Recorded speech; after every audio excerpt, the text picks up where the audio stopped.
Assalamualaikum warahmatullahi wabarakatuh. Om Swastiastu, Namo Buddhaya, salam kebajikan. Di sini saya Rominda Melani Prasoid dengan nomor induk mahasiswa 3203111038. Saya dari Prodi Pendidikan Pancasila dan Kewarganegaraan Fakultas Ilmu Sosial Universitas Negeri Medan. Di sini saya dari mata kuliah Micro Teaching akan memberikan sebuah video, di mana video saya ini berisi tentang keterampilan dalam memberikan pertanyaan. Penting sekali kita memiliki keterampilan dalam memberikan pertanyaan, apalagi kita ingin menjadi seorang guru, kita harus menguasai keterampilan itu, karena pada saat proses pembelajaran berlangsung dan juga pada saat kita sudah selesai melakukan proses belajar mengajar, keterampilan ini harus kita implementasikan di dalam ruangan kelas. Nah, di sini saya akan menjelaskan kepada saudara-saudari betapa pentingnya kita memiliki keterampilan dalam memberikan pertanyaan. Nah,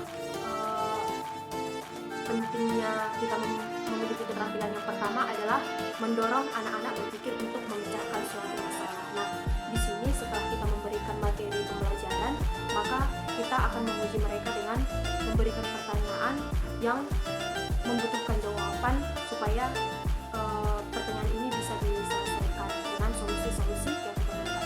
Nah, kepentingan yang kedua adalah membangkitkan pengertian yang lama atau yang baru.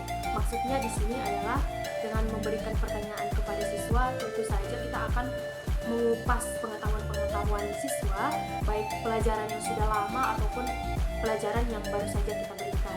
Nah, yang ketiga adalah menyelidiki dan menilai penugasan murid tentang bahan pelajaran. Maksudnya di sini adalah setelah kita tadi memberikan pelajaran, maka kita boleh menyelidiki apakah pembelajaran kita itu berhasil ataupun tidak dengan memberikan pertanyaan seputar pembelajaran yang kita berikan tadi.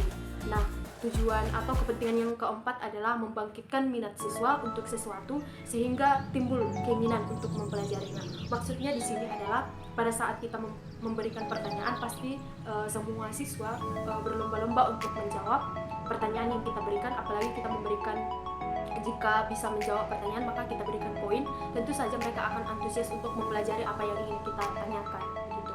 Nah, dan tujuan yang kelima yang ingin saya berikan adalah mendorong menggunakan pengetahuan dalam situasi lain. Maksudnya di sini walaupun kita mempertanyakan pada saat pembelajaran tersebut, namun kita di situ mengasah otak siswa untuk mengingat hal-hal yang dipelajari sebelumnya ataupun dalam situasi-situasi yang lain. Nah, mungkin demikian kepentingan ataupun tujuan kita memiliki keterampilan dalam mengajar.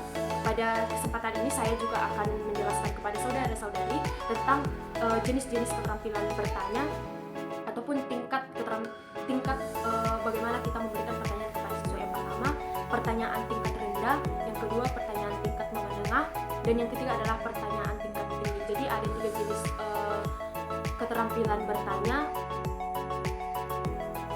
rendah, menengah, dan juga tinggi. Nah, selain jenis-jenis keterampilan bertanya, terdapat juga teknik bertanya, karena pada saat kita memberikan pertanyaan, kita harus memiliki teknik bertanya yang efektif. Nah, teknik bertanya yang efektif itu ada dengan 4 hal. Yang pertama itu mengajukan pertanyaan. Nah, pada sesi mengajukan pertanyaan ini, kita boleh memberikan pertanyaan kepada siswa dengan satu pertanyaan, dan kita boleh menunjuk siapa yang akan menjawab pertanyaan tersebut jika tidak ada yang ingin menjawab. Nah, pada poin yang kedua, distribusi pertanyaan. Pada saat kita memberikan pertanyaan, kita harus memberikan pertanyaan yang merata kepada siswa. Jangan kita memilih-milih kepada siapa yang ingin kita pertanyakan, semacam balas dendam begitu. Dan yang ketiga adalah ketidakmampuan siswa. Maksudnya di sini adalah jika siswa memiliki kelalaian, maksud saya jika siswa tidak mampu menjawab pertanyaan dari yang kita berikan, kita harus mampu memaklumi dan juga membantu hingga memotivasi siswa tersebut supaya dia tidak merasa bersalah ketika tidak bisa menjawab pertanyaan tersebut, karena mungkin saja siswa tersebut memiliki tingkat kecerdasan yang berbeda-beda. Yang keempat adalah waktu tunggu. Nah, ketika kita bertanya, kita harus memberikan waktu kepada siswa untuk mendiskusikan, bahkan memikirkan jawaban daripada pertanyaan kita, karena itu adalah teknik ataupun keterampilan yang efektif yang harus kita miliki pada saat kita bertanya kepada siswa. Baik, selanjutnya saya akan menjelaskan bagaimana kita merespon jawaban siswa. Karena di sini kita perlu meresponnya dengan efektif juga karena kita memberikan pertanyaan seefektif tadi. Nah, yang pertama itu mendengarkan siswa. Di sini kita tidak boleh memotong pertanyaan siswa karena mungkin pertanyaan siswa kurang bagus. Di sini kita tidak boleh memotong pertanyaan siswa dengan mengatakan itu bukanlah pertanyaan yang bagus. Namun kita harus bersiap untuk mendengarkan pertanyaan dari siswa tersebut. Nah, poin yang kedua adalah gerakan isyarat nonverbal. Maksudnya di sini adalah jika kita memberikan pertanyaan kepada siswa dan siswa tersebut menjawab pertanyaan kita harus meresponnya dengan baik, bukan dengan muka murung, namun kita harus menggunakan bahasa isyarat nonverbal yang mengatakan bahwa pertanyaan itu bagus dan kita mengapresiasi pertanyaan daripada si siswa tersebut. Nah, yang ketiga adalah variasi reaksi guru. Nah, di sini kita boleh memberikan poin-poin kepada siswa bahwasanya jika berhasil menjawab pertanyaan kita akan memberikan poin. Maka dengan itu siswa akan merasa antusias untuk menjawab pertanyaan daripada kita. Nah, yang keempat adalah bijaksana memuji jawaban yang benar. Benar di sini bukan berarti sempurna, namun kita harus bijaksana dalam memuji jawaban yang benar. Bukan berarti kita harus memujinya terus-terusan karena itu akan membuat si siswa merasa paling benar. Dan yang terakhir adalah bijaksana mengoreksi jawaban yang salah. Nah, kita tidak boleh menyalahkan siswa yang menjawab pertanyaan kita karena jika kita mengatakan bahwa itu salah, maka dia akan semacam melakukan hal yang paling bodoh dalam hidupnya. Mungkin kita boleh mengoreksinya ataupun menambahnya. Baik, di sesi terakhir ini saya akan mempraktikkan bagaimana kita bisa mempraktikkan keterampilan bertanya pada siswa. Mungkin boleh dengan begini. Baik anak-anak, pada sesi ini Ibu akan memberikan pertanyaan kepada kalian untuk menguji pelajaran kita hari ini.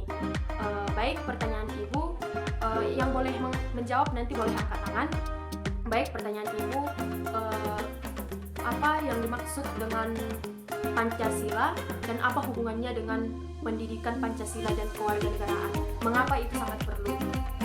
Nah, jika tidak ada yang tunjuk tangan, maka kita boleh melemparkannya. Oke, baik, Rafathar, boleh dijawab pertanyaan daripada Ibu. Nah, kita akan melakukan sesi berulang-ulang seperti itu hingga pertanyaan kita merata kepada siswa-siswa yang lain. Nah, jika si siswa sudah menjawab, baik Bu, ini jawaban saya. Mungkin kita boleh meresponnya dengan betul sekali, luar biasa jawaban kamu. Namun Ibu akan menambahi atau ada siswa yang lain yang ingin menambahi. Nah, jika sudah terkumpul jawaban-jawaban dari siswa, kita akan mengoreksinya dan juga di setelah kita memujinya, kita dapat mengoreksinya dan membantu memotivasi siswa bahwasanya Ibu akan menambahi jawaban dari pertanyaan kalian, dari jawaban kalian bahwasanya ini begini. Nah, kita boleh membantunya supaya sesi bertanya kita di kelas dan juga sesi menjawab di kelas itu selayaknya berdiskusi dengan baik.